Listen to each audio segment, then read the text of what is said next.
I'm the dude. So that's what you call me. Are you a virgin? Yeah, not since I was 10. Are you there, God? It's me, Margaret. Come on to the coast. We get together, have a few laughs.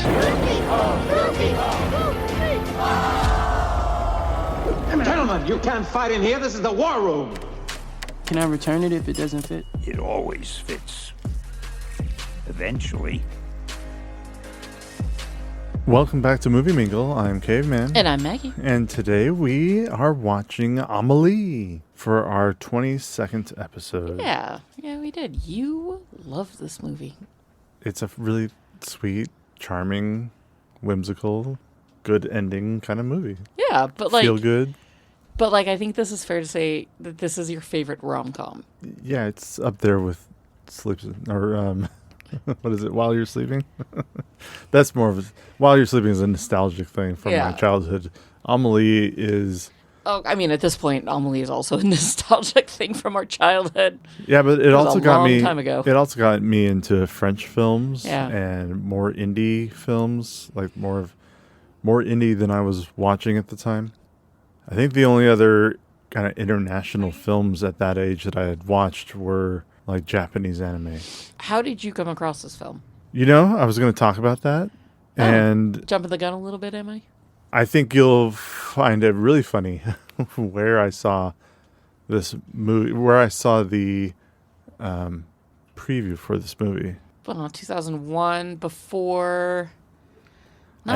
This movie came out in 2001, but it was a while before it got to me. Yeah. But not too long. I'll just tell you because you'll never guess. Okay, go ahead. But it's funny because it is coming up on the podcast. Oh.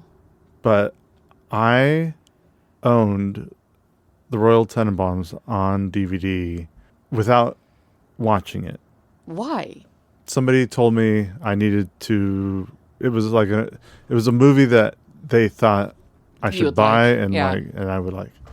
And so you bought it? So I just bought the DVD instead of... I mean, I could have rented it or I could just buy it. Huh. I was probably at Best Buy. Yeah. And I was like, ooh, Royal Tenenbaums is on DVD and it's on sale or whatever.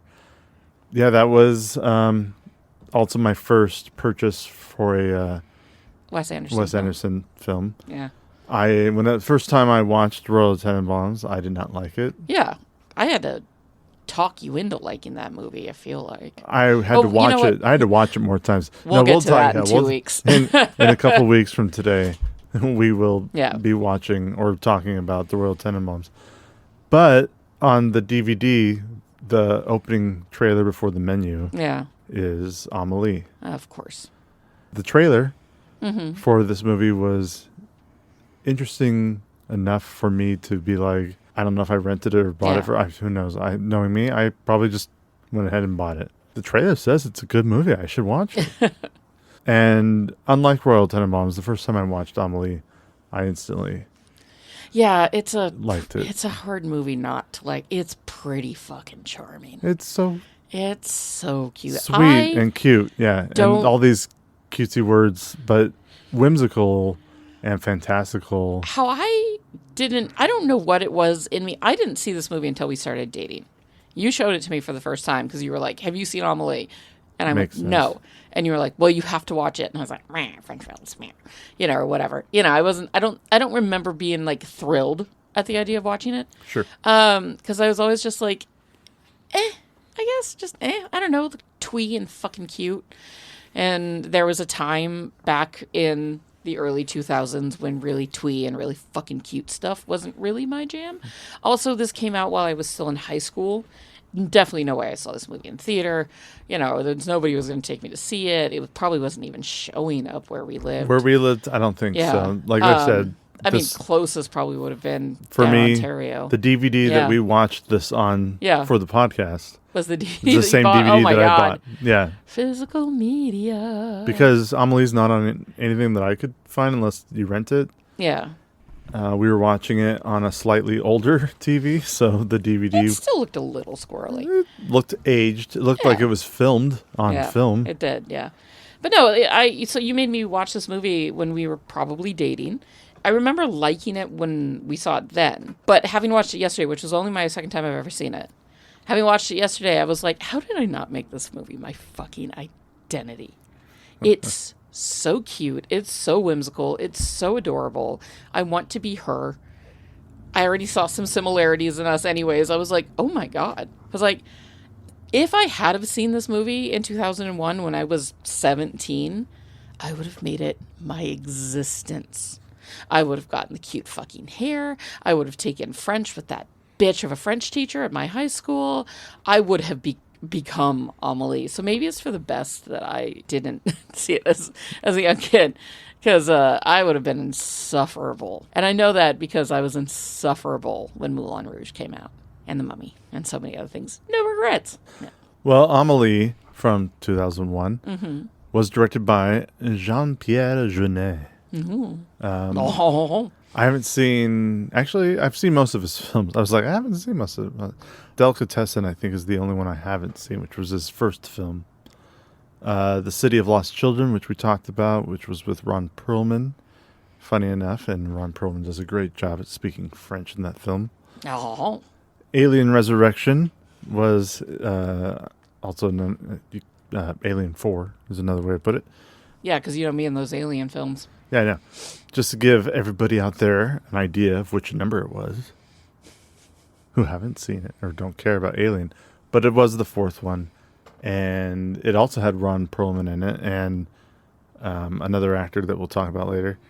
Very Long Engagement, which was another French film with Audrey Tautou, Jodie Foster, Marion Cotillard. Marion Cotillard. I had a vague memory of the Very Long Engagement, but I couldn't tell you a thing about it. I don't even know if I could tell you what the poster looks like. That's another one of his French films that I'm missing in my have watched. And then in 2022, he had a Netflix film called Big Bug. A group of bickering suburbanites find themselves stuck together when an android uprising causes their well-intentioned household robots to lock them in for their own safety. Okay. So the rest of his stuff is very whimsical too. I think everything he's done is whimsical. City of Lost Children is probably like the darkest kind of movie he does, not only with actually being a very dark movie, but also just not like happy ending. Everything is joy throughout. Of course, Alien Resurrection as well. Actually, no, I do find a lot of joy in that film. Amélie was also written by Jean-Pierre Jeunet. He writes the films that he directs. He was nominated for an Oscar for writing Amélie. Oh. We'll get to who won that year for writing. Music. 2001, 2002, Best Adapted, I would assume, or Best Original. For music? No, I'm sorry, writing. For writing. Writing was original. This was an original. Who won the Best film Original from Oscar him in 2002? Well, I guess I'll find out in a minute. Yeah, I don't think you'd guess. It'd be amazing if you guessed who won for original screenplay that year. Like, 25 years ago. I know all the original screenplay winners. I mean, you'd probably guess who won adapted screenplay that year. Yeah, it would have been Fellowship, right? Yeah. Yeah. Jan Tiersen did the music for Amélie. He did Jan Tiersen. Jan Tiersen. Jan Tiersen. We talked about Jan Tiersen when we saw his name pop up. We did. We were like, oh, Jan Tiersen. He's a famous French musician, not just a composer. He plays the pieces we hear in his work with some tracks featuring other musicians and singers. His work was first noticed when one of his songs was chosen for a Palme d'Or nominated film called The Dream Life of Angels. And then he got even more recognition from his work through Amélie, which was also just tracks that he had done. I believe the tracks he wrote were separate from Amélie at the time.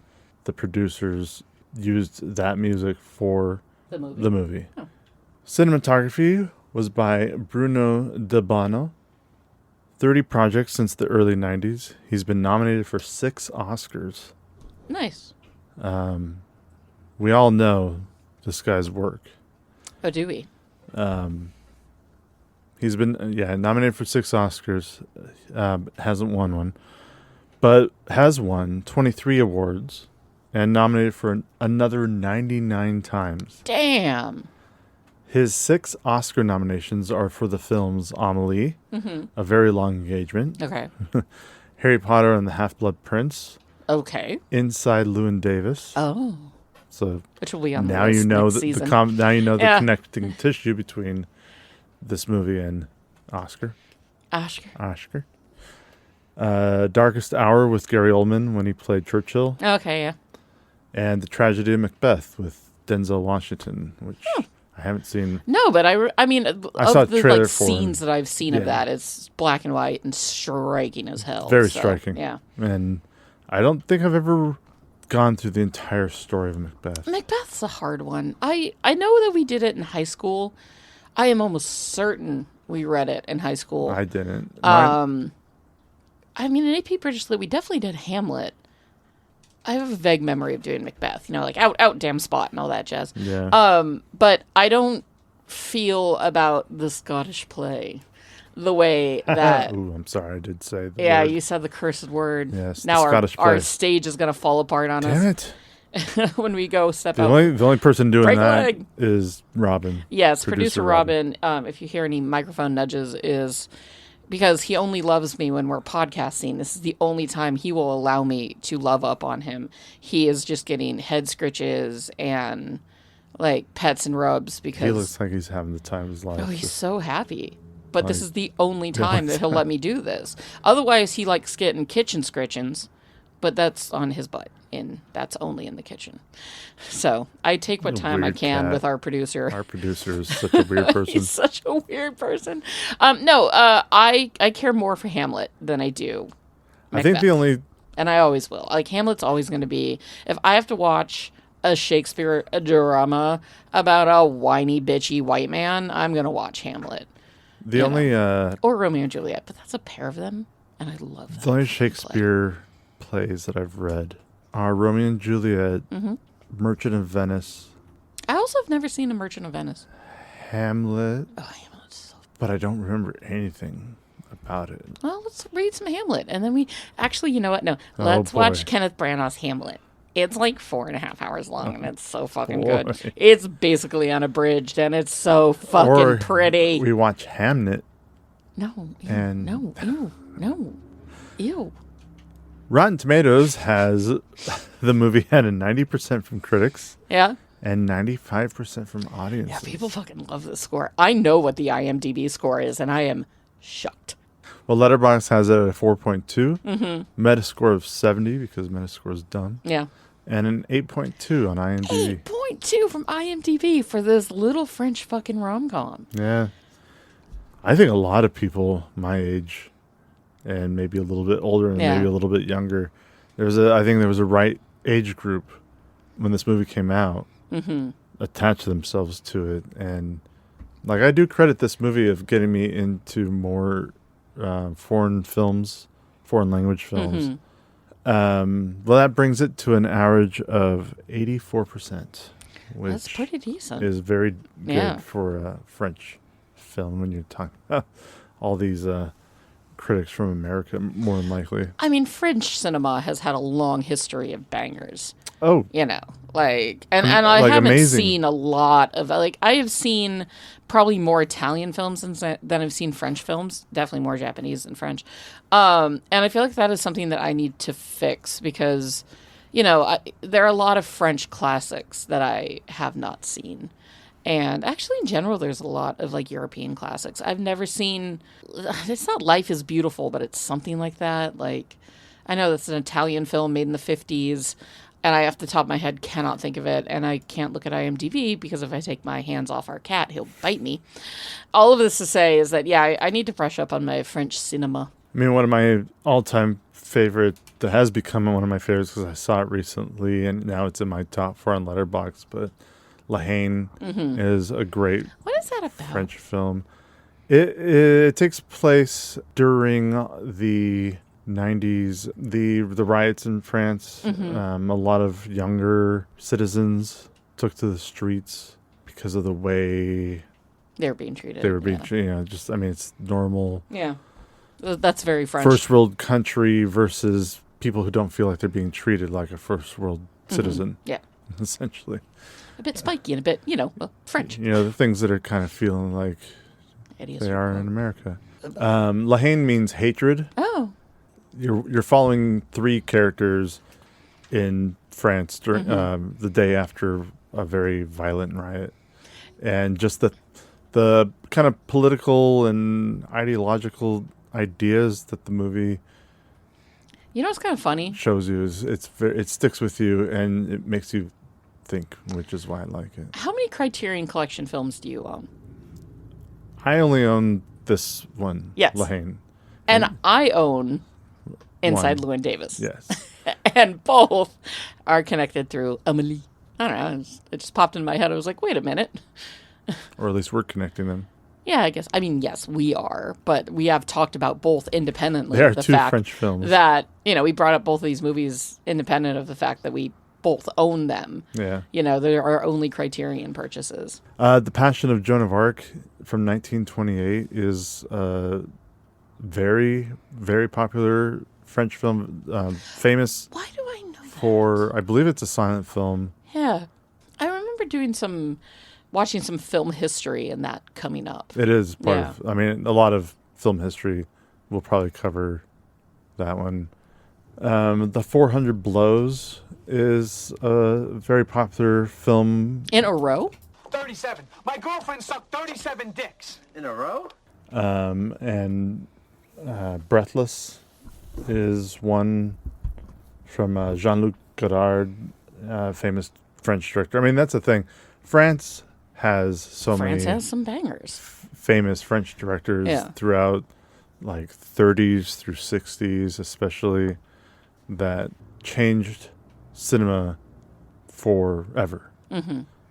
A very influential Very movie influential industry. Yes. Yeah. The French Especially in the early years. French films are incredibly influential for, very much like Kurosawa has been for a lot of action and scale and the way things are shot.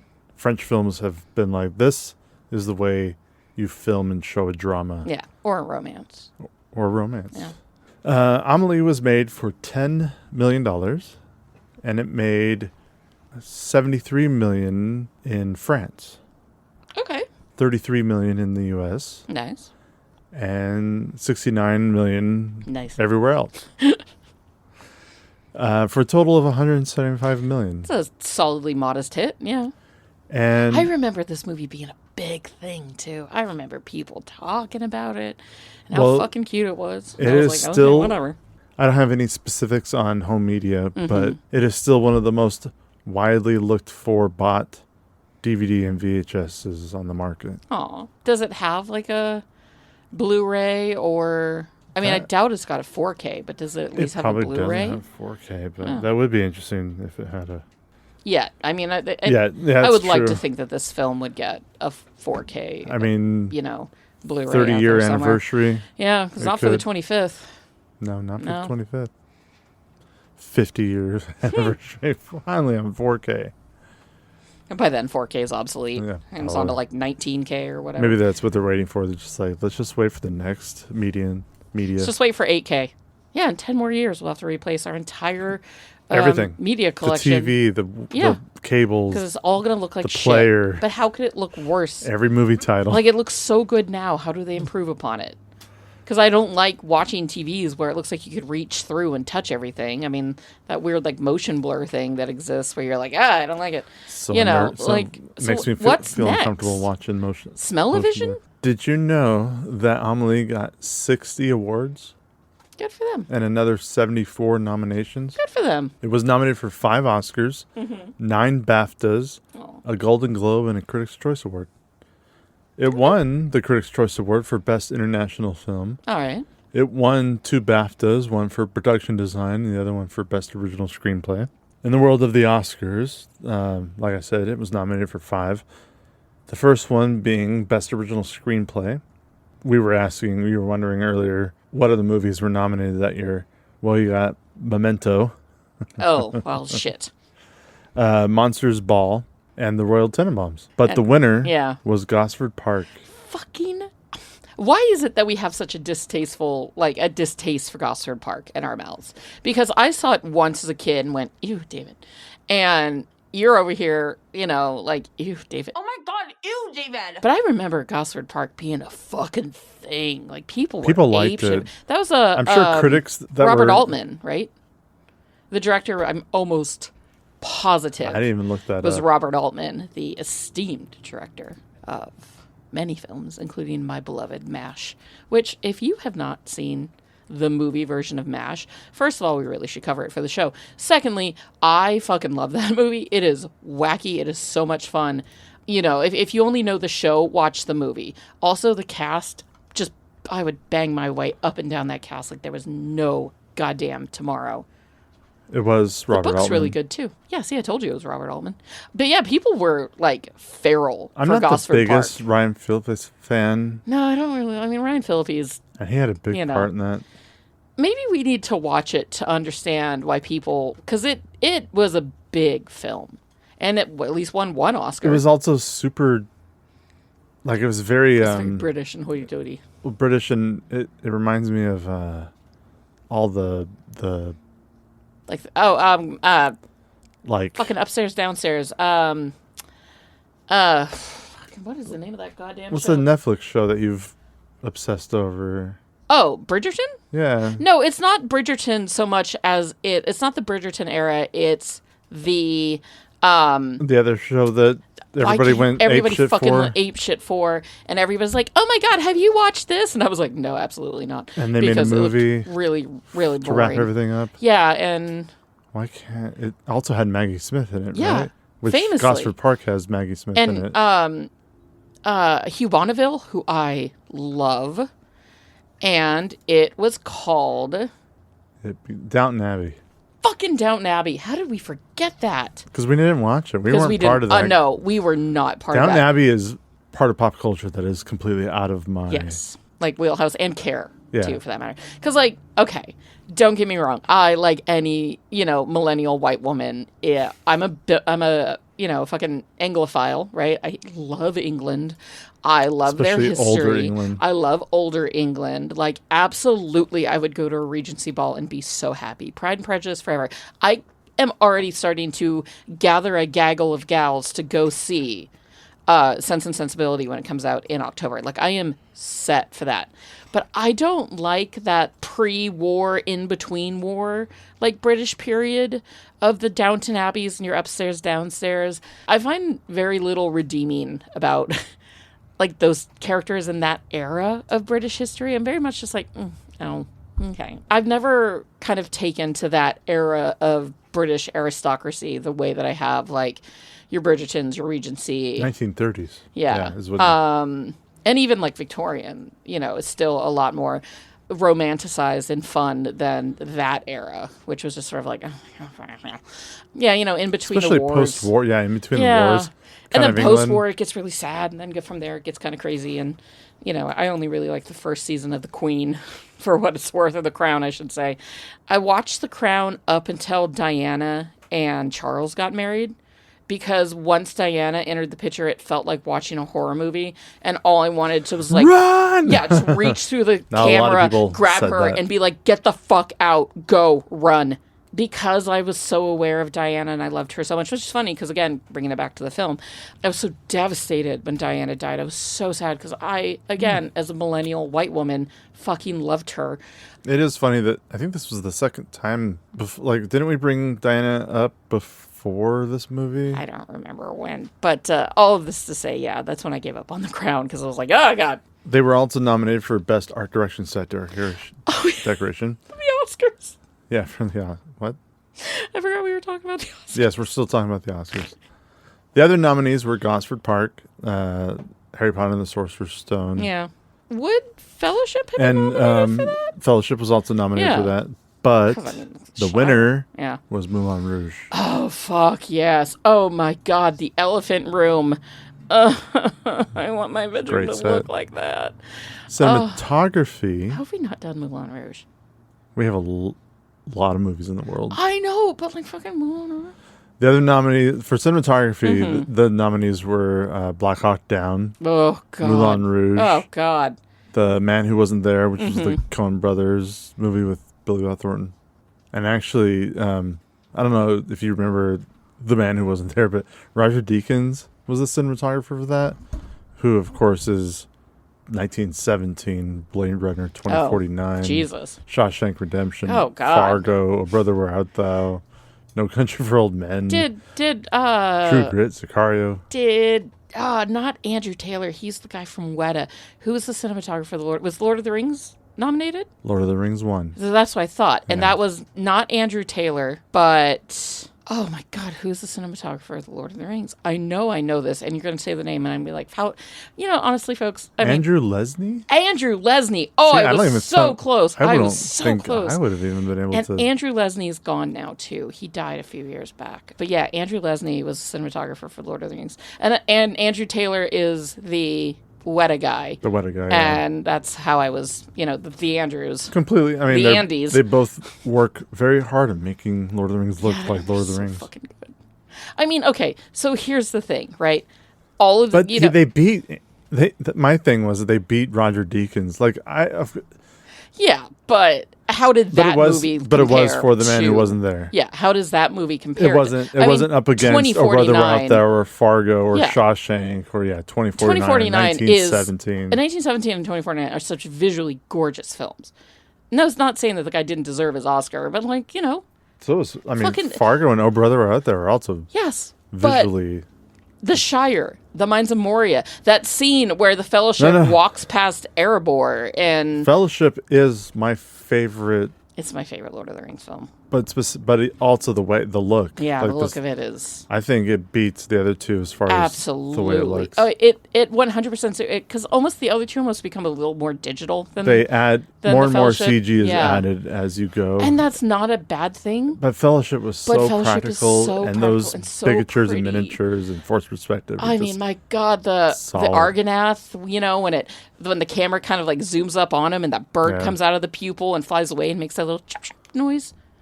Oh, I love that Great. movie. So all this is this was a banger year for films, right? Like these Oscars are incredible Right. so far. Well, how about sound? How about sound? They were nominated for sound. Yep. Fellowship of the Ring was also nominated. Moulin Rouge. Mm-hmm. Yep. Pearl Harbor. Oh, Pearl Harbor's only Oscar? But for sound, Yeah. I very much agree with this because sound-wise, this movie is fantastic with a great sound system. Black Hawk Down. Oh, fuck yeah. Black Hawk Down is a very dear film for me because of the cast. And I saw it. I saw this movie in theater. In fact, I vividly remember walking out of this movie theater and walking right into the one next to it because the Fellowship of the Ring was about to start. Like, literally out of one and right into another. Did you notice that? No, it was planned that way. No, but did you notice that at the time that Oh, Orlando? Orlando Yeah. Why do you think I was Bloom in that theater? Did you really know? 1000%. Because I was like, who is that blonde motherfucker? He's hot. But he looks What's he on? nothing IMDb, like- Black Hawk Down. It's coming out soon. Let's go.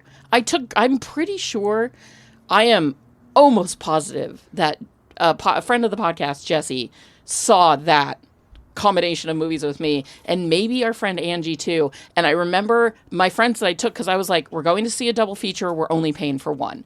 Because the theaters of my youth were very easy to just wander around in once you were in there, right? You got in, you paid for one ticket, you saw many more for free. I don't condone it, but I did it, and I'd probably do it again. It was very easy to do. It is very easy to do, and it Back used to be then. a lot easier. And so, yeah, we planned the Lord of the Rings showing to walk right into the Black Hawk Down showing, and my friends were so terrified we were going to get in trouble. I think one of them even went back out and bought a ticket just in case. just in case. And I was like, girls, like, nobody's going to say shit. It's a movie theater. These guys are 2 years older than us, and they do not care. If you can sneak an entire Thanksgiving dinner into a movie theater, Not even sneak. You can straight up show them that you're bringing a Thanksgiving dinner in. and they'd probably be like, cool, can I take pictures I of saw it? a guy one time it was like middle of the afternoon, of course, Yeah. so like noon or 2.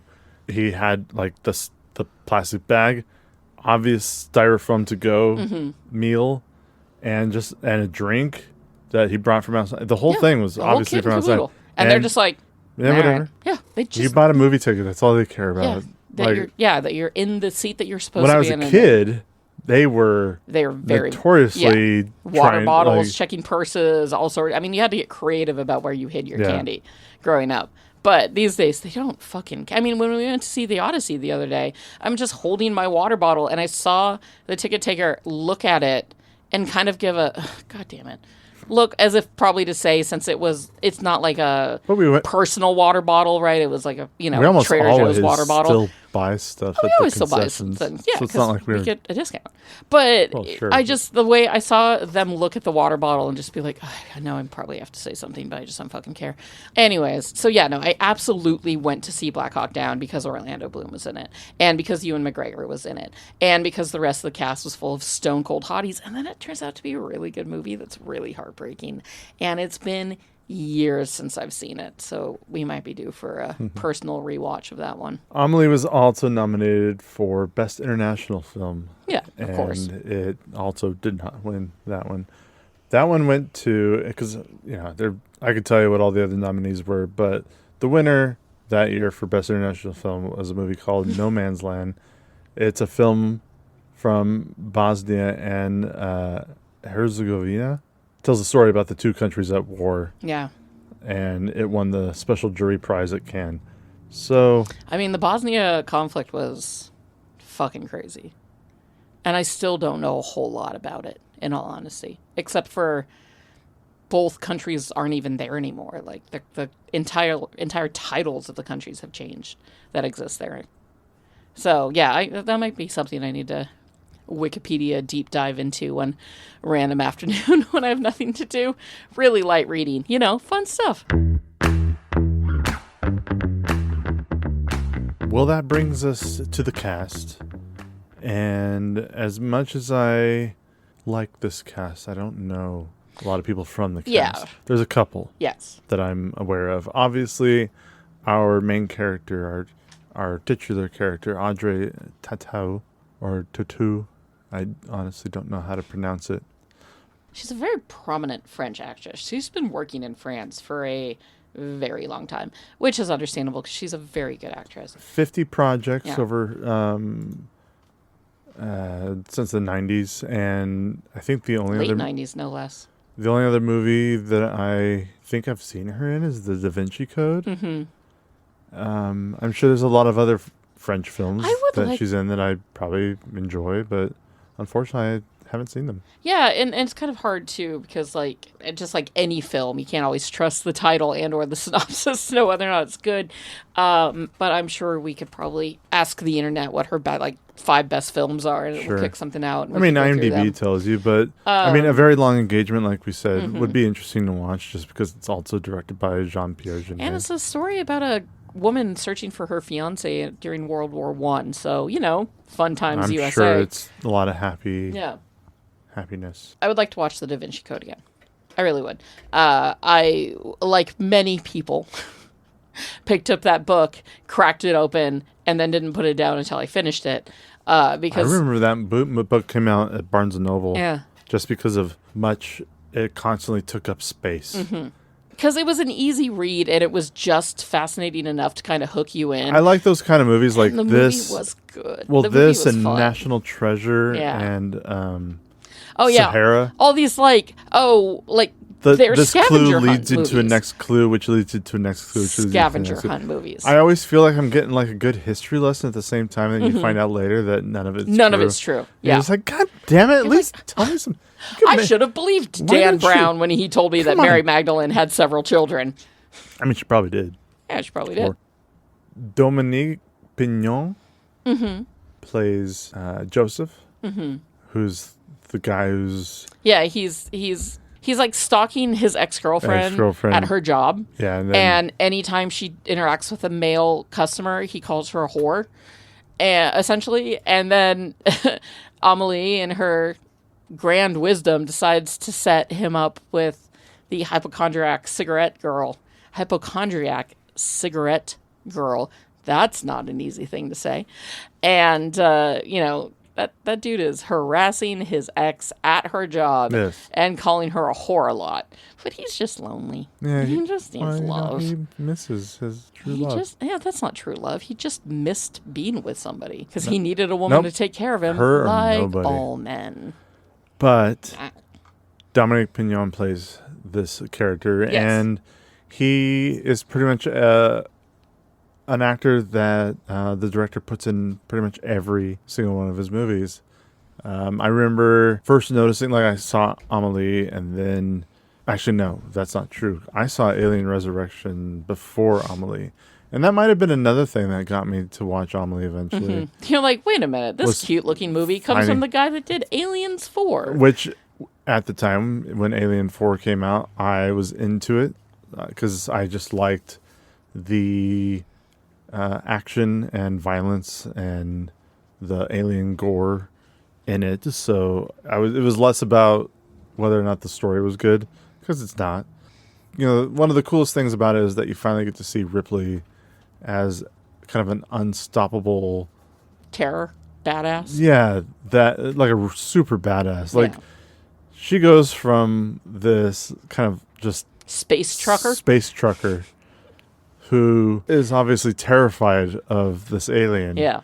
Then in, Aliens, she gets a little more... Well, I've killed one once. She gets How hard could it be She gets again? a little more James Cameron. Yeah. And becomes a little more of a badass. Yeah. And then Alien 3, she dies. Sure. And then Alien 4, she's resurrected. As a superhero. Is why it's called Resurrection. Get it? Because her clone comes back and is a badass because she's part human, part alien. Of course. Sigourney, I really 90s hope you sci-fi. made good money off of that. I really hope. I mean, you made good money off of that fucking movie. We all know Ripley is one of her best characters. Yeah, at the beginning, but by the end, I don't think people are remembering her from Alien Resurrection, though. Not Resurrection, I'm just the Alien franchise. Yeah, but they're not thinking about. They're thinking about the first two. They're not thinking about. No, the people fourth one. don't care for Resurrection as much as I do. Yeah, but mine's more nostalgic and just enjoying being a teenager and watching a cool alien movie. I'd rather take a nail to the eyeball. But like I said earlier, Ron Perlman is also in Alien Resurrection and in another one of the directors of films, which also... the guy likes his actors. Yeah, Dominic Pignon's also in City of Lost Children, Delicatessen, everything. And his character's always like a really interesting... He gives them really interesting characters. What an do. Interesting face, too. And I don't know if fits. it's scars or if it's just like... It fits for the his lines alien, in his face. His character in Alien really fits the way he looks and his when the size. role's written for him, essentially. It does look like his roles are... he gets the roles that... If I was a screenwriter They're and I had probably an like, actor bestie... I don't know their history, history, but... It'd be you, Jess. I wouldn't be surprised if it was like college buddies, the way... like Ludwig and Ryan. Coogler. Yeah. Which I love that kind of friendship. Yeah, it's great. Keeping your friends part of your production. Hey, man, if you're a James good friend... Gunn does it. If you're a good friend, you want your friends to succeed. And if you are a creative person and all your besties are also creative people, why wouldn't you want to work with them in any capacity? And we don't have to talk about The Odyssey in this podcast. Yet. Well, when we do Nolan Fest. Pew, pew, pew, pew, pew, pew. Maybe we will, but even somebody with Christopher Nolan with The Odyssey, he brought back most of the actors in that movie are from previous work. And I just Nolan has a team. Everybody does. But sometimes you don't notice it until you notice it. And you're just like, oh wow. You're like, of course Hoyt van Hoytma is back doing The Odyssey. Fucking of course. I'm so love glad. You. We love you, Hoyt van Hoytma. We love you so much. I love you. I love you so much. Your cinematography is so beautiful. So fucking beautiful. That video of Christopher Nolan showing Hoyt the IMAX popcorn bucket. So goddamn pure. Yeah. So pure. And like tailor-made for you and me. But I don't know who else was out there like, oh my God, it's Hoyt van Hoytma, everybody. Look, it's Hoyt van Hoytma. Nolan's showing him an IMAX camera popcorn holder. It was, and I'm sure everybody was like, oh, how precious. He's giving this to the cinematographer. But they don't get it. They don't get to this Hoyt motherfucking van Hoytma. I might be a little I love too that high. I've become such a cinematographer nerd. I know, and you're making me one too. When you're watching any credits and you see a name you recognize, you're just like, yes. We clapped for Hoyt Van Hoytma We did in the theater. Like, the movie ended, there was a pause, people started to get up, Caveman and I were just sitting there like, fuck. Okay, that was that movie. And then it was like, cinematography by Hoyt Van Hoytma. And we were like, woo! Yeah! Hoyt Van Hoytma. Hoyt. Yeah, no, we're stans. Such a nerd. We're Hoytons. Hoytons. Van Hoytons. Van Hoytiacs. Van Hoytiacs.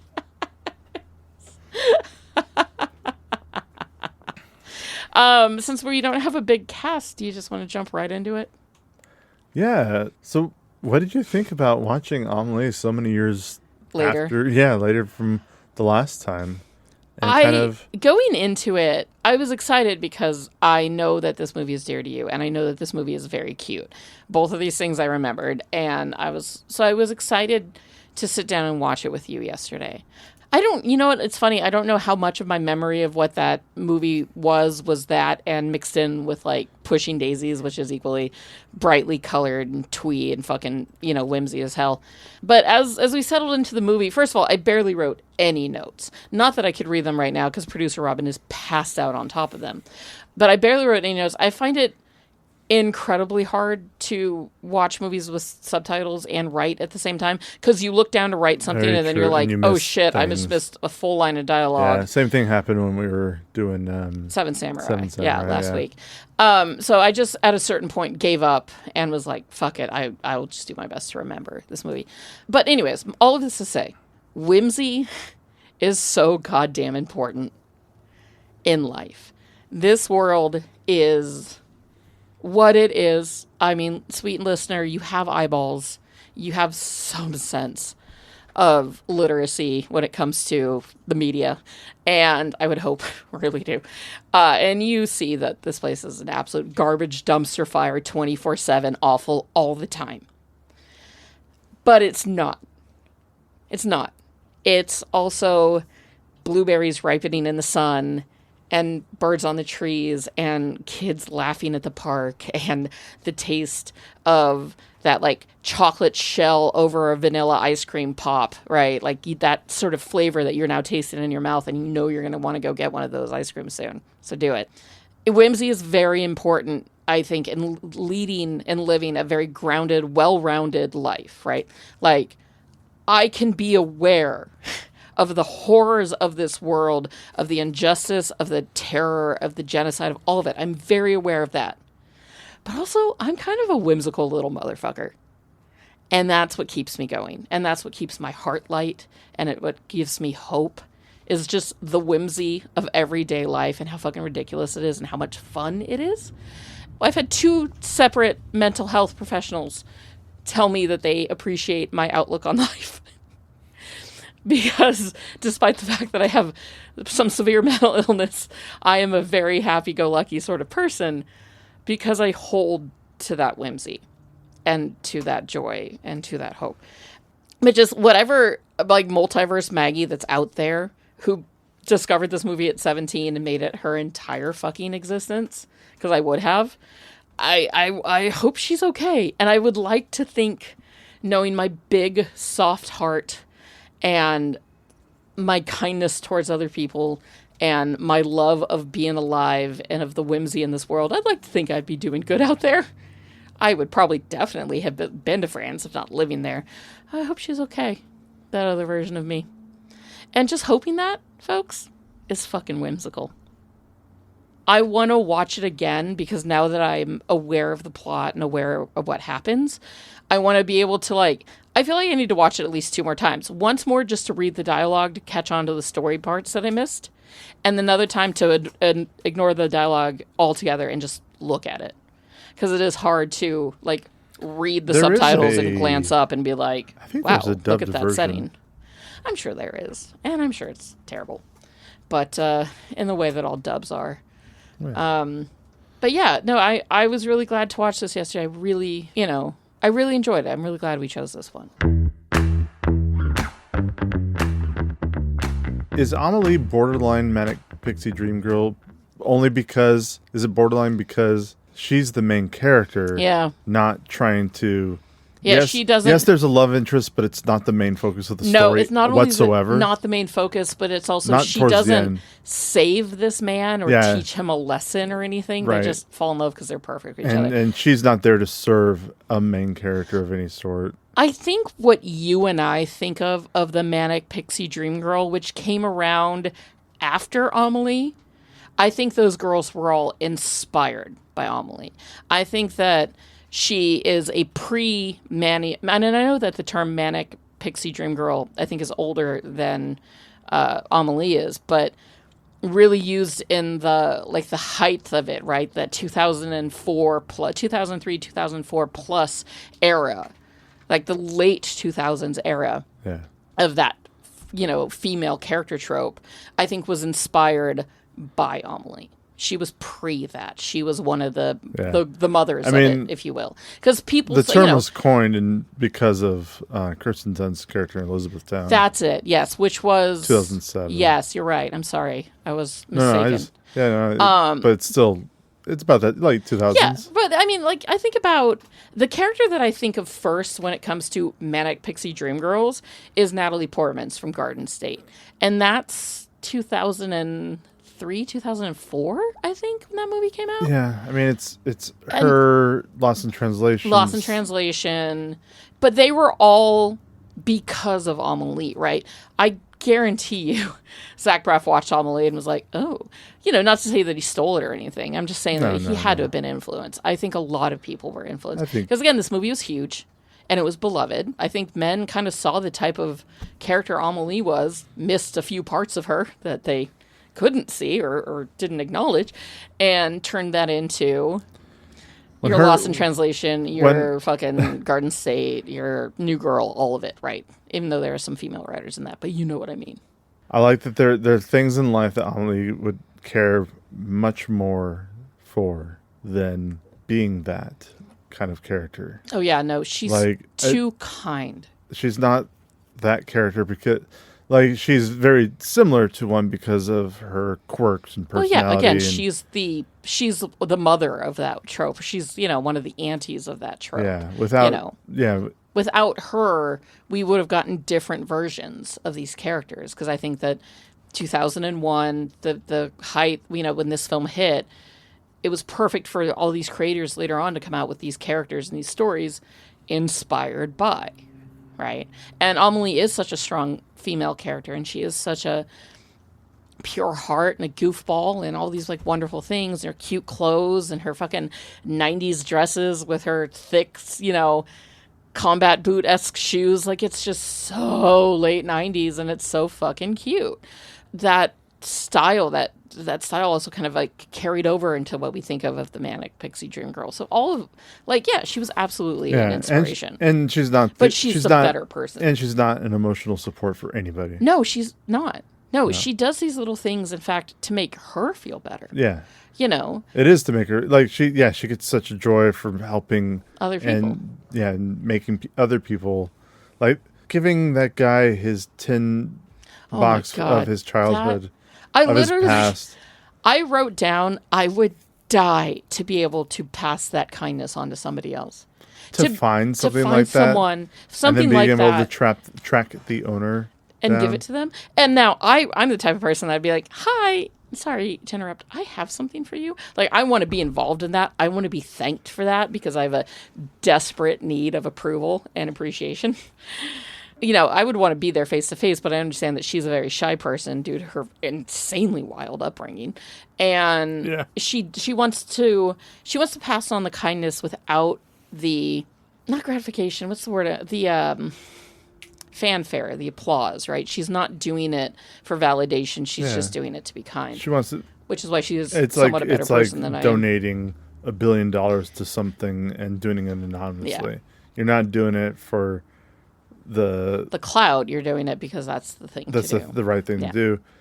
Which some people are really angry about on the internet when a celebrity is like, oh, I'm going to donate money to this charity. And they're like, fuck you. Why that charity? Why that? Fuck you. Why would you do that? That's fucking dumb. You should have given more.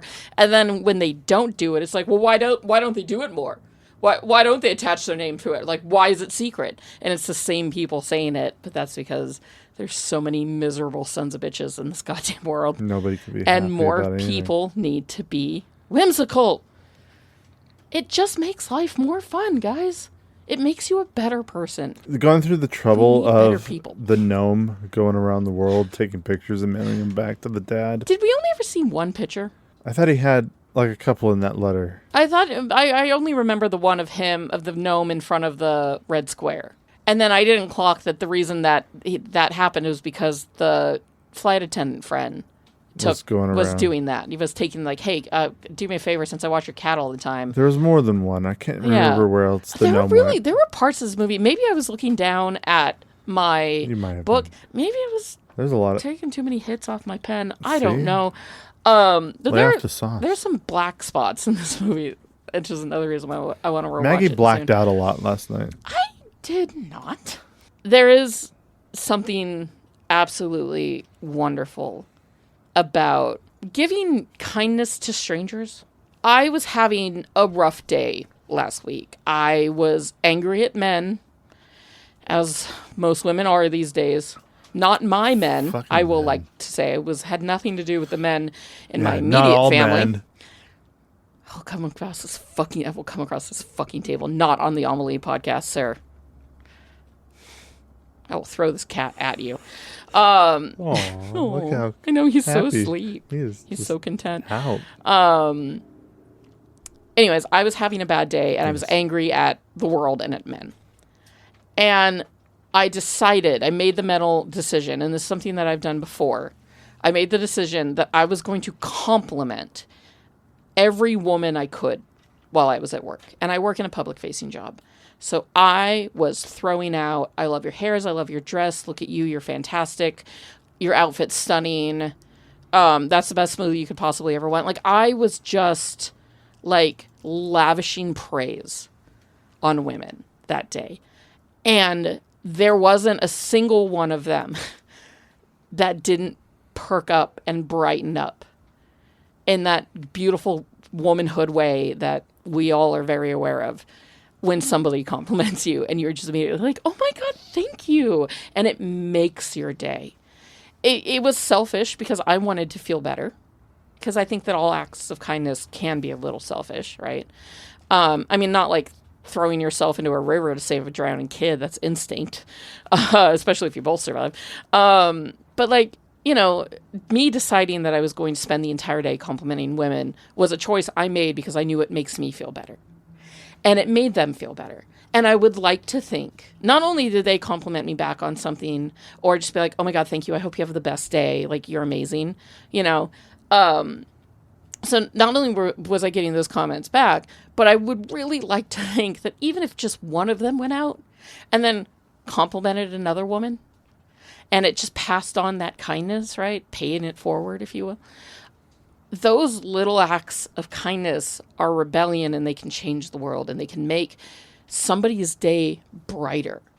I mean, I've had days where I've rolled up to our local coffee stand just devastated or angry or frustrated or crying, and everybody can see it on my face because I wear my emotions on my sleeve, and they see me, or they say, what are you doing today? And I'm like, oh God, I've got a doctor's appointment. I'm really dreading it. And they give me a free drink.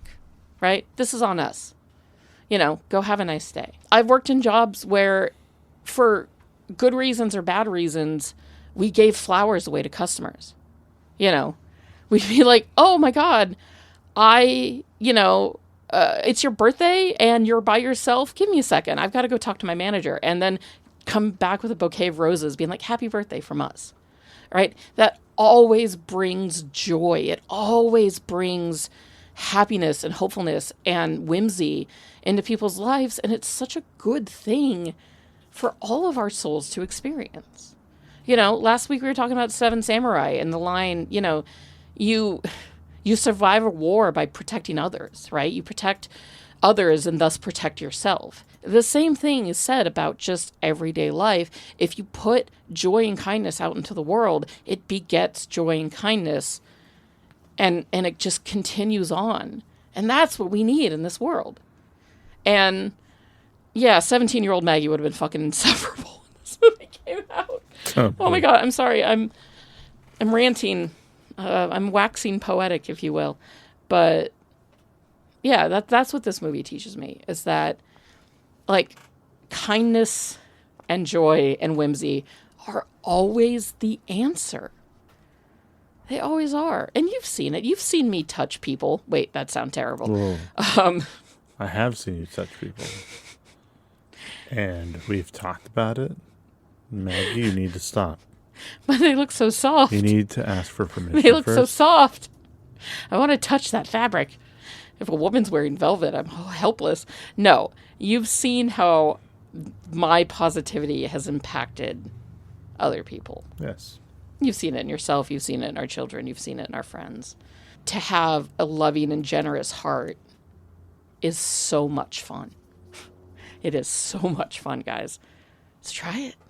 It's great. A couple interesting things. It's funny that in the last couple Let's weeks... talk about the movie, not me anymore. Yeah, we're done about you. It's all about me. This is not the Maggie podcast. But what if it is? In the last couple of weeks, this is the second time that we've done the Tour de France. Yes. Has been mentioned in a French film. Yes. Of course, we've happened to watch 2 French films within the last few weeks. Yeah, that had something to do with the Tour de France. Although, that's a pretty big fucking thing to happen in France every single year. Like, I'm not surprised it pops up in French film a lot, but it is funny it's like that it saying, popped up twice. Like, how could... It's like saying... It's like, look, another Christmas movie? Oh, another World Series movie? Oh my God, the footage of that horse running with the riders. Like, how fucking whimsical and magical is existence. And that actually did happen, but it wasn't in the Tour de France. It was in another... Just a different bike race? Bike race, yeah. Interesting. Yeah, they really love their biking over there. I love the way that Amelie gets revenge. She gets revenge in such a brilliantly...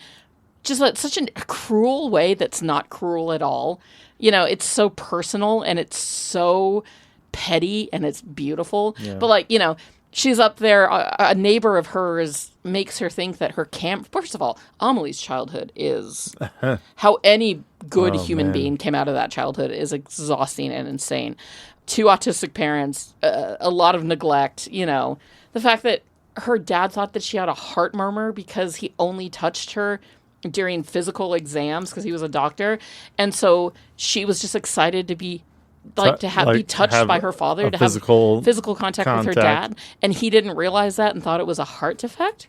And then treated her for that. And kept her away, kept her hidden. Yeah, like she was super fragile. And so she missed out on That's so no much. wonder why she gets along with her neighbor so well, because he actually is physically fragile. This movie's so great. I loved him. How did I loved him not catch so on to that? much. But yeah, her childhood was insane, but a neighbor was mean to her, right? A neighbor man was cruel to her. So in order to get revenge, she sat on the roof next to his TV source, listening to the game, the big soccer game, football game. And every time there was a goal, she pulled the plug right before the goal. So he missed he never saw the ball go into the net, and he was going insane. That level of vengeance is beautiful. That is... I saw a young Maggie sitting on that roof. You really did. I am a lot like this character. The produce guy, right? The grocer, who was an absolute asshole to his young worker, who I don't even know if that young worker, the young man, had any mental or physical ailments, but the grocer was so mean to him, and every time he was so mean to him, Amelie would just stare daggers at his eyes. Yeah. And the way she got revenge on him is impeccable. The way she fucked with that guy's head in one night ruined him for the rest of his life, but she didn't lay a finger on him. She just fucked with his head a little bit, and it was amazing. I strive to be that petty. Café des Deux Murs means Cafe of the Two Windmills, is a real cafe where she worked that they filmed in that's still open today. However, in 2002, they took away the cigarette bar area after mean, it changed ownership. It makes sense because cigarette smoking's gone down a lot, and especially in Europe where they've been really Even trying in to. France, which is notoriously I smokers. feel like maybe they did, or It's- maybe they took it away to Wouldn't appease surprise tourists. me. But why wouldn't you keep it? Because they filmed a fucking movie there. Wouldn't surprise me.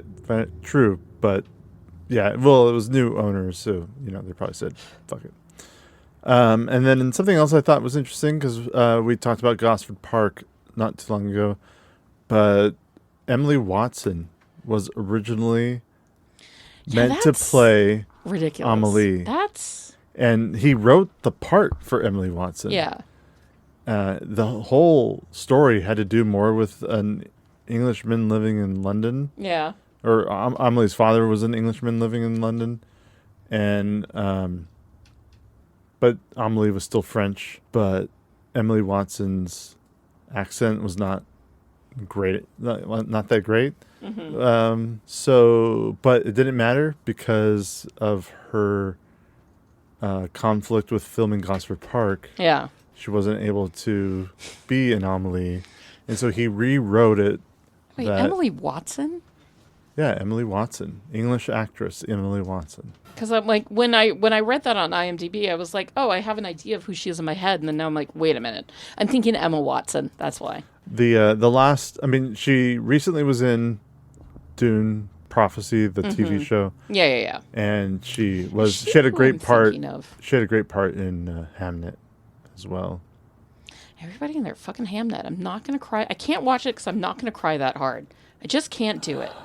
I'm sorry. I don't. One day I'm going to need that movie and I'm going to cry that hard, but not anytime soon. Right? That's for crashing out Maggie. It is. And Maggie's doing pretty good right now. Because from my own experience, I didn't know the human body could hold so many tears. And that doesn't bode well for me. Because you cry less than I do.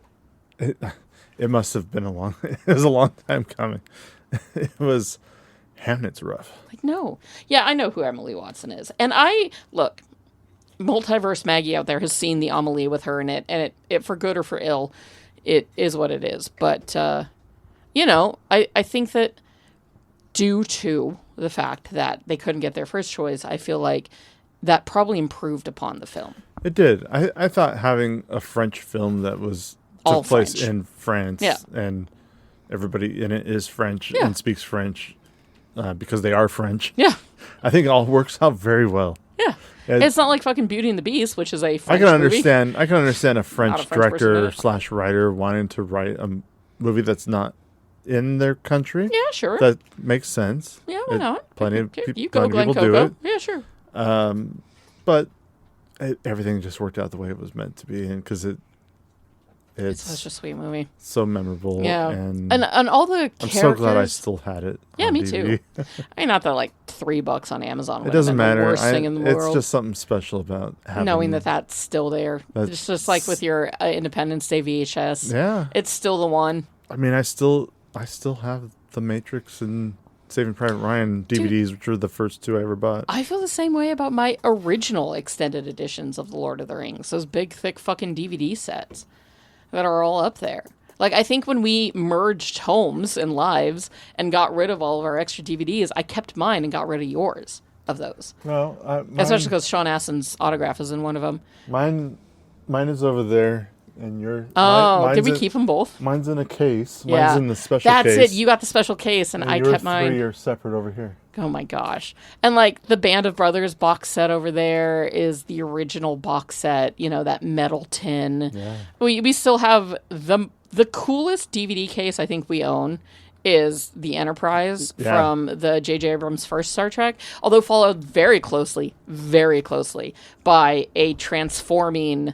Optimus Prime from the first Transformers. There was a while where Target had the best fucking a DVD special case that transforms DVD into Optimus Prime. Yeah, and that's rad. An Enterprise, a scale model of the Enterprise that came in pieces. Yeah, with instructions how to put it together. And the saucer section of the Enterprise is where you open it up, and that's where the DVD is. Not a very well planned out case, it by the way. It's the inside of that thing scratches the DVD, which is why we rebought it on Blu-ray, digital or whatever. Yeah, however we did. and it's sitting over. But we still save the Enterprise because so it's fucking still rad. it's Look a at cool that thing. model. Yeah, it's hella cool. Yeah, it looks cool. Obviously, we're going to talk in a couple of weeks about the Royal Tenenbaums and your issues with it, both then and still. I'd say still. I don't know what you don't know how you're going to feel when you're watching it. We're going to find out in a couple of weeks. We've got one really we're doing like whimsical and charming and like fun movies at the end here, and then we're throwing the complete opposite into next week. Like next week's the weird choices, but okay. But I'm very excited for it. From the last 3 to 4 movies that we've done into the next even 3. Yeah. Kind of wild. Very different. Yeah. I'm really glad that this was added to the list. It is on the 1001 movies you need to see before you die. So folks, if you haven't seen it, get after it, because we didn't talk about a lot of this movie that is important to talk about. The side characters. Like, I think I don't even know if the first moment I saw them, I went, why are we spending so much time with these people? Like, the plot does, I get it. But, like, the side characters, the people at her job, the narrator. The backstory's the narrator, which we didn't even talk about. The narrator is fantastic. Great voice for this. The first, 4 minutes of this film are just so delightfully weird. This whole movie is just so well done. So definitely go out and see it. But I'm really glad it made the list. I realize that I'm putting you a little bit on the spot with this question because I myself am being put a little bit on the spot with this question. But could you answer a caveman likes and caveman dislikes really quickly? The way that they're like, this is Amelie's mother. She dislikes when she's touched by a stranger, but she likes cleaning out her purse. And that every character gets a like and a dislike. For instance, I really like oat milk ice cream, which is nuts for me because I've never been a non-dairy type of person, even though my body wishes that I was. But recently I discovered oat milk ice cream and it's amazing. So I like oat milk ice cream and I dislike our current government. Things like that. I don't know if that's... You know what? It counts because it was like the things that they liked and the things that they disliked were so drastically different. What does Caveman like? Caveman likes rainy days in the summer. Oh, yeah. And what does Caveman dislike? The sound of people chewing. See? And those little tidbits of character information do a lot in a 2-hour movie to make you feel like you know these characters very deeply. The narration and the setup and the payoff even. Yeah. The, what do you call it? The exposition, essentially. It was a great way of doing exposition. Yeah. Better than just having Charlize Theron sit on a beach going, what do you remember next? That's exposition. But why? Sorry, I have such issues with that part of the film. I think what I started to say earlier, and I kind of went off on a tangent, is I'm glad that even though you didn't like the Royal Tenenbaums, it didn't stop you. First? Yes, okay. Yeah, at the beginning when you first watched it. And that's understandable. I get it. In a family full of assholes, it's a hard movie to watch. It was also my first Wes Anderson film. It was also my first Wes Anderson film, but I was hooked by it. Oh, you hooked immediately. Yes, immediately. I understand that. But I'm glad that you took a chance on another movie that you knew nothing about, but was just like, I don't know, the trailer looked okay, I'll give it a shot again. And I think that's your level of whimsy, because you yourself are, I know him at his most whimsical and cute, and believe me, it's amazing, and I'm glad that it's just for me. His adorable side is adorable, because you're an introvert, so it's more kind of kept to your chest. But you're always willing to give a story a chance. You're always going to watch a movie that you have heard about. You're always down to ingest art that intrigues you, no questions asked. Whereas I ask a lot of questions, but you don't. And that's a part of your own whimsical life, and that's beautiful. And I'm really glad for that. I did watch a movie recently from 2 years ago called Bone Lake. When did you watch that? Only because I had seen the trailer and heard things about it and then was like, yeah, see? Look, it's finally streaming for free. I'm going to watch You're going to watch it. I'm assuming early one morning when the rest of us were still asleep. Oh, for sure. Yeah. Yeah, that's the best time to watch Caveman's movies that quiet nobody time. else wants. Because, unfortunately, the cat gets Caveman up at 4:30 every day, whether or not he wants to.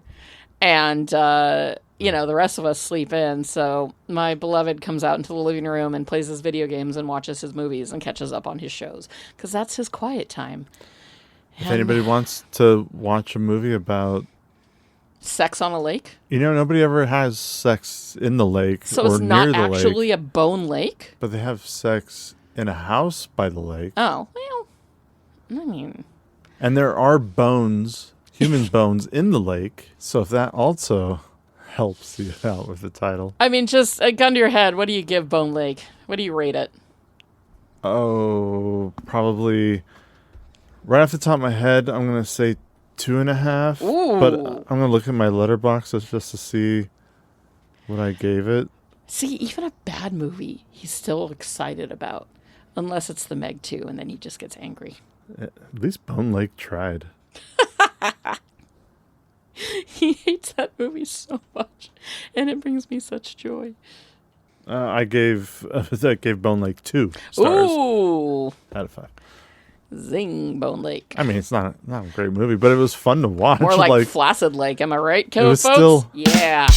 It was fun to watch at certain points, but it was like highly predictable. Yeah. And even when movies, Is it a horror film? it is. Oh, when a no movie, wonder you watched it without me. when a movie tries to act like they're revealing something that they're like, look at this, isn't this amazing? Yeah. And you're like, I knew that the whole time. Like you're Called it. Your revealing editing and music is not doing it for me because I've called it like 10 minutes into the movie. Yeah, but you're that type of ADHD where you can guess the plot of a movie 4 seconds into it, and it's frustrating, folks. Sometimes you're just like, oh, yeah, I knew it was the killer the whole time, and I was like, how? That happens sometimes. It happens a lot. Bone Lake was following a lot of Familiar tropes. familiar tropes. Yeah, but I probably wouldn't, well, I probably would have clocked it because I would like to think I'm somewhat savvy. But like you're very attuned to those sorts of things. It was tropey somebody enough else, that I think you would have got it. Somebody else didn't catch it. You know what? I'm here to tell people, Yeah. skip it. There you go. Don't See? waste your time. Heard it here first, folks. I'll sacrifice my time in More like 4:30 Nope in the Lake. morning. Yeah, Bone Lake, more like Bummer Lake. Flaccid Lake. Oh, I made that joke a few minutes ago, but nobody laughed, so I made it again. Want to get on to ratings? Yeah, what would you give Amelie? I think I'd give Amelie a 4. I would also give Amelie a 4. Yeah, it's It's a perfectly solid, happy 2 hours. Perfect for a rainy day. Perfect for the world is garbage and I hate everything and I need to feel hope and love again. I definitely give it 4. I'm kind of shocked. I figured you would have gone at least 4.5. You really love this film. But it's okay. because a 4 is like an 80%. Yeah. And a 4.5 is And 90%. essentially 90%. If we could, I would have given this a 4.25. Like, I feel like it's a little bit more than a 4, but a little less than a 4.5. I mean, the average was a 4.21, which is 84%. Yeah. It's just, it's heartfelt and it's happy and it makes your soul happy too. One of my favorite visuals in this movie was the guy who essentially was the love interest by the end of it. Mm-hmm. His whole thing of collecting ripped up pictures and putting them in a photo book, but then seeing when she sees like the same guy, over and over and over. I don't know, the artistry of that, the idea of him going to all these different photo booths and trying to scrape the photos that were discarded, ripped up and discarded. People who didn't think that those photos were good enough for them, but he found so much more. He found beauty in it, I think. Beauty and whimsy and and saw a different wonder. side of these people that they didn't see in themselves. Mm-hmm. And I thought that was really special. And maybe I should give this a 4.5. I'm not regularly like a romantic comedy. No, getting you to watch a romance is usually a little bit harder than. It's not that you dislike romances, but that's usually the thing that I watch when I'm by myself, right? Yeah, because a lot of times romance. it's so sappy, and I'm rolling my eyes on like just how ridiculous it can be. But there are some that are like really fun, and there are some like While You Were Sleeping that has just become more of a nostalgic thing because I watched it as a teenager, and it's how I fell in love with Sandra Bullock. You know, I thought she was like the most beautiful kind of girl next door actress, and There's a little Sandra Bullock in me. You might have fallen for that sort of goofball. I could thank her for helping you fall for this sort of goofball. she was a goofball in that movie, and you know, it's the relationship of it's less about her and her want for romance. She had no business being with that family because she was pretending to be a fiance to somebody who's unconscious. Yeah. But the thing that I really love about problematic. the thing I love about the movie is the family. Yeah. The Bill Pullman's family and what's his face? Peter Gallagher. Eyebrows. Yeah, Peter Gallagher. Eyebrows guy. Eyebrows. Their family makes that movie fun and worth rewatching. It's a good ensemble piece. Do you guys remember Kate and Leopold? Because I do. I watched it within the last year. But like there are at least okay, so like romance is not your favorite genre. It's not your go-to the way that mine is. But horror is not my favorite genre, and it's definitely not my go-to the way it kind of is yours. But I still have horror movies that I like, and you have romances that you like. And it just kind of goes to show that there is a film in every genre that will find you and mean something to you. That's another part of the whimsy of life, is that you get to enjoy these wonderful things that exist, even if it's a little outside your box. So, you know, yay, whimsy. So, Maggie. Yes, honey. I have 2 questions for you. Look who's here. Well, if it isn't Yoko Ono in the Bag 5. What do you think you're doing? Making sure nobody gets scammed into seeing some cut-rate copy band. Cut-rate copy band? This dude can't even tune his own guitar. Yeah, and you could always use a little work on your lip sync. I don't lip sync, asshole. You're doing everyone a favor if you did, ass burn. You've stumped me. Oh, really? Yeah. This must be early on in his career because he sounded about 12. He's young. It's 2001, so same year that Amelie came out. What was it? I'll give you a hint. Yeah. Mark Wahlberg was one of those voices. And Dominic West was the other voice. I got nothing. And then you get a couple lines from Timmy. It was Rockstar. Oh, you know, I've never seen Rockstar. Really? Yeah. That's why I don't know it. It's at least worth checking out. Is it? It's not like, oh my God, that was a great movie. Yeah. Nobody's ever said, oh my God, that's a great movie when it came to Rockstar. I'm not going to say it's a great movie. Yeah. I can't say that. I mean, look, I'm willing to watch a lot of garbage for that cute-ass man, there are some limits. I think there's some good music. It's got, like, that classic hairband. Yeah, that's probably the other reason why I don't care that much, because I really am not the biggest fan of, like, hair metal. But Timothy Olyphant played he played the lead guitarist in that's hot. Wahlberg's band, early band, not final band. Oh, yeah, but so like, he's just a blip. He's a stepping stone to the bigger picture. God, I would step his stones. Would the presence of Timothy Olyphant have made Amelie a better movie? No. Really? No. Why not? Because it's a very French movie with a very French cast. Yes, it is. And he is not a very French person. He is not whatsoever, and I think he could do a good job. Don't get me wrong. If his young, adorable ass face was in this movie somewhere, it'd be like, oh my God, look at baby Timothy Olyphant. I love him. But it wouldn't have improved the star rating. And so I can't say that it would have thus improved the movie. You know, this movie doesn't need Timothy Olyphant for me to love it. And that's ultimately, when it comes to the spokesbabe of Movie Mingle, that's where it comes down to. Would I have loved it more if this person was in it? And the truth is like, no, like I didn't need him in it for me to fall in love with this world. Well, second question. Which character in Amelie would you have had Timothy Olyphant play? In the inevitable but terrible and somehow produced anyways American remake of this movie that would have come out in 2006. 2006 probably 2012. would have I would say 2006. It's got to be a little closer to people's memories. Yeah, so yeah, you know, called Amélie. and it takes place in New York, Emily. he would have been the love interest Mortimer. to either Emily Mortimer or Zooey Deschanel. Zoe Because let's be honest, they would have hired Zooey Deschanel and given her that ridiculous haircut, and she would have been running around with that little smirk of hers. And don't get me wrong, I fucking love Zooey Deschanel, and I always will. Watch Eulogy if you haven't yet. It's a grand fucking... Zooey Deschanel. It's a grand movie. Manic Pixie Dream Girl, especially in New Girl. Yes. Okay. And not to take anything from Mary Elizabeth Mayweather. Weinstead? No.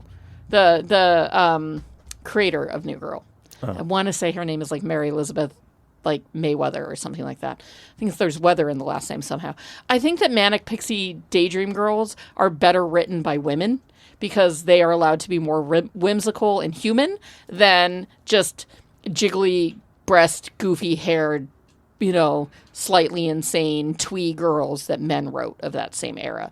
But yes, it's just Elizabeth Merriweather. Yeah, okay. Elizabeth Merriweather. Okay. Mayweather? Merriweather. See, I got the right words, but in the wrong order. Elizabeth Weathermary? Yes, something like that. Or Weather May Elizabeth. Merriweather Elizabeth? Yes. Merriweather Elizabeth, who created New Girl. Weather Mary Elizabeth? Yips. But yeah, Jessica Day is absolutely like the Manic Pixie Daydream Girl, but she's at least done correctly and is a human being versus just a sex puppet that men wrote when they wrote this character. Her purpose on the show is not just to be there. No, she's not just to be whimsical. the emotional support. No. Yes, she is emotionally supporting a lot of those men. So many of them, but they all needed it. But that's not and why. And they also take care of her too. Yes. So, I mean, they sit there and watch. I mean, the first episode, not only do they go help her on her terrible blind date, but then they watch fucking Dirty Dancing with her. They don't get it, but they watch it. It is such a good series. Caveman and I have been binging sitcoms since we met, basically. A lot of them repeated. A lot of them have repeated. I mean, Especially we've Frasier. seen Frasier countless 4 or times. 5 times together as a couple. Well, no, because it was 2 years ago, because it was around the time that Jess came up and we did Pride and Prejudice that we were rewatching New Girl. So it's been 2 years. I mean, Frasier, the amount of times we've seen yeah, Frasier. Frasier's. I've seen 4 to 5 times, at least as a couple together. Easily, yeah. And then separate, and then the original series. And fuck, I love Frasier. But no, I mean, we watched a lot of sitcoms. New Girl has been one of them in the last couple of years. And yeah, I love how much you love New Girl. Wait, did you tell me which character he's going to play? Yeah, no, sorry. You might have missed it, but I was saying that in the American remake, he plays the love interest. Oh, okay. Yeah. Yeah. Okay. Right, like, because that makes sense for, like, Zooey Deschanel and Timothy Olyphant to be, like, but he would have a bigger part in it, because of course he would, right? Because his part would be more important, and because it would have been written by a man, he'd actually have speaking lines? He'd have speaking lines, and his emotions would matter more than hers, because that's how movies from 2006 featuring women written by men were, American men, were like. And that has been this week's episode of Movie Mingle on Amélie, and we hope that you enjoyed it as much as we enjoyed bringing it to you. Next week, we're watching the very romantic and very whimsical and very bright Casino from 1995, continuing on with our Scorsese films. I was also just informed that this will be the first time I get to talk about James Woods and acting in any of these movies, so you guys are going to hear some weird shit next week. Tune in for that. It's going to be fun. Until then, you can always find us on Instagram, Threads, and Letterboxd at Movie Mingle Pod. You can find us on YouTube at Movie Mingle Podcast, and you can write us any of your thoughts and questions, comments, and concerns at movieminglepod@gmail.com. We would love to hear from you. Take care of yourself in this big, wide, terrible world of ours. Be kind to each other. That's what this movie teaches, is kindness, right? Paying it forward. Don't, do something nice for somebody else sometime within the next day or two. Revel in the feeling of joy that it brings you and them, because those little sparks really do make the world a better place, and we need a better world so badly. And I will firmly believe forever that kindness begets kindness, and whimsy begets whimsy, and you'll never be able to talk me out of that. So don't try. Whimsy. So yes, take care of yourself, be kind to one another, be safe out there. And just remember, protecting your whimsies sometimes include knowing when to be a bitch. So hold on to that too. But be whimsical, go chase a butterfly, and go mingle. Bye. Bye, bye, bye, bye, bye, bye, bye. Whimsy! Are you an effective team? We are an effective team. Let them fight. How did you just do that? I'm a really good lawyer. Here on Caladan, we ruled by air power and sea power. On Arrakis, we need to cultivate desert power. Welcome, Mr. Beach. What's that bar? I'm a little confused. Well, we wouldn't want that, would we? I don't want to brag, but I will. I was in the Avengers. The Avengers? Yeah. That's great! Thank you. What is that? I'm gonna make him an offer he can't refuse. Toga, toga, toga.